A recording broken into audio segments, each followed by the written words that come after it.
Hello and welcome to Dan Explains, hosted by me, Dan.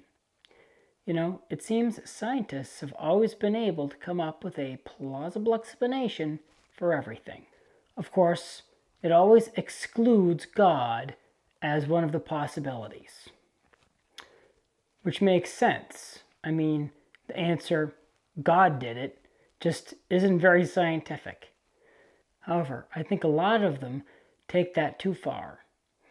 They try to come up with explanations that appear to exclude God.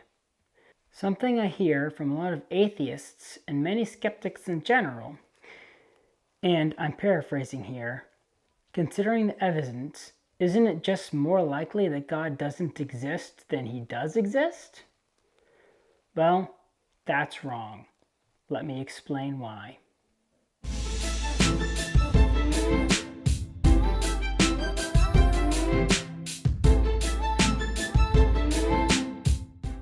Today, the Big Bang Theory is the most widely accepted theory for the beginning of the universe.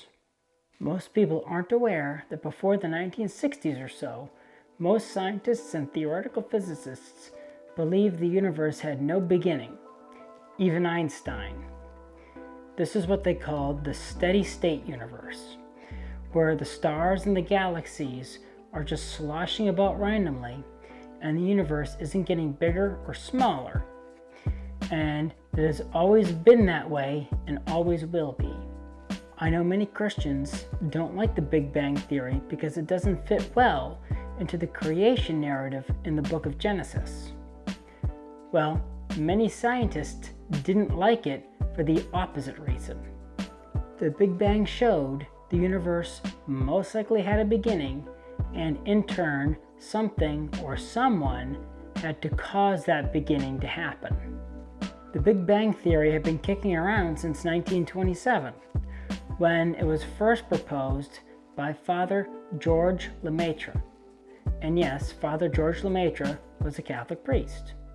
So it's no surprise skeptics weren't too keen to jump onto the theory, until the discovery of the cosmic microwave background, which was predicted by the Big Bang Theory, because it put the final hole in the steady-state theory, persuading at least the sane physicists that the Big Bang Theory was correct. Although I'm not doing this video to argue the merits of the Big Bang Theory. You see, there is something odd about our universe. Actually, many odd things about it. One issue is something called the fine-tuning problem. The issue is that the universe seems like it's fine-tuned for life like ours. It's not really a problem per se. It's great for us. However, if you're an atheist, it's a problem, since you have to come up with a scientific explanation for it. The two popular theories are the many worlds theory and the multiverse theory. The two theories describe very different things, but fix the issue in similar ways, by saying there are many, if not an infinite number of different universes or realities. So even in that case, something as unlikely as our universe will still happen.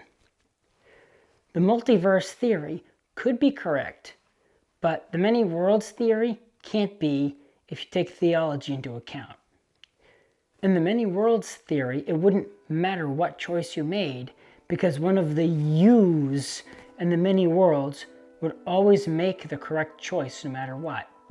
It also falls flat theoretically, since an infinite number of different possible outcomes that all actually happen would exhaust all the energy in the universe in one Planck time right at the beginning. The multiverse theory just says that there were lots of Big Bangs making possibly an infinite number of different universes. Anyway, that's a bit of a tangent. Switching gears a little, another issue is the Boltzmann brain problem. Many of the thought experiments used in physics textbooks often use theoretical observers, person A, B, and sometimes C, also known as Alice, Bob, and Charlie. Well, in 1896, yes, this is an old theory, Ludwig Boltzmann wondered who the heck Alice, Bob, and Charlie were anyway. Basically, if you could be any conscious being, what would you most likely be?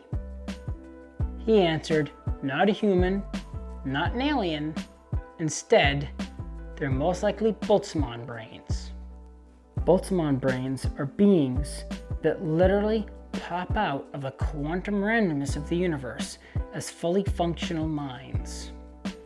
Well, that seems rather unlikely, right? In fact, it is extremely unlikely. But it's a problem for physicists for a reason, because it's way more likely than how we seem to have gotten here.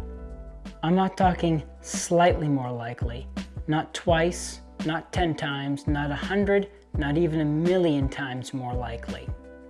It's so much more likely that the universe would be full of Boltzmann brains than us. The number of times more likely it is has so many zeros, the number hasn't been named yet. This problem is so big, it's much more statistically likely that we're Boltzmann brains in our own little universes having a collective hallucination of this reality than we are what we really appear to be. Of course, no sane person thinks we are, and it takes a lot of hand-waving to get around it. So, maybe this universe really was fine-tuned for our kind of life. If so, this leads to the next big issue, which again is presented as a question: where are all the aliens? And yes, I do mean space aliens. This question was first asked by Enrico Fermi in the 1950s while having a casual lunch conversation with fellow physicists. The simple answer usually is either they don't exist or we haven't found them yet. Considering the size of the universe, and if Darwinian evolution is correct, and as how all biological life comes about, then there are aliens. So, okay, maybe we haven't found them yet. But consider this: humans have existed for a flash of time compared to the age of the universe, and we're already spacefaring. Even if faster than light travel is impossible, it would only take a few 100,000 to a few million years for us to colonize every solar system in the galaxy. Then a few million more years for us to reach other galaxies, and so on. It seems like a lot, but it's still just a blink of an eye since the Big Bang 13 billion years ago. The odds of us being the first intelligent species is also pretty darn small. And if one beat us by even just a blink of time to achieving space travel, they'd be all over us before we were even a thought. Hence the question, where were all the aliens? We should be awash in them. They should be all over the place. A slight extension to this is that theoretically, the universe can last a long time, like a really long time, like a quadrillion of quadrillions of years, and here we are sitting at 13 billion years from the Big Bang. I know those all sound like huge numbers, but a quadrillion is so much bigger than a billion, you couldn't even fathom it. What are the odds we'd pop up so early in the universe's history if we could have popped up at any time? It's similarly unlikely as us being a human rather than a Boltzmann brain. This video is really starting to get long, so let's wrap it up. I'll just have to leave some things to be covered in other videos. So, what is the explanation for all these really huge issues? More scientific hand-waving? Well, probably yes, it will be. But I think we should use Occam's razor here. What's the simplest explanation for all these unlikely things? God. That's the most likely answer. If you're saying to yourself, well, If that were the case, then why doesn't he just show himself after going through all the work to create the universe and all? First off, I'd like to say he did, or we wouldn't be talking about him. And secondly, I did a video on this aspect of that already. Link in the description. I'll do more covering different angles in the future as well. So stay tuned. If you like this video, please press the like button, subscribe to my channel, and ding the bell to get notified when I post new videos. Also, please support me on Patreon, link in the description. The more people who support me, the more time I can dedicate to making videos like this one.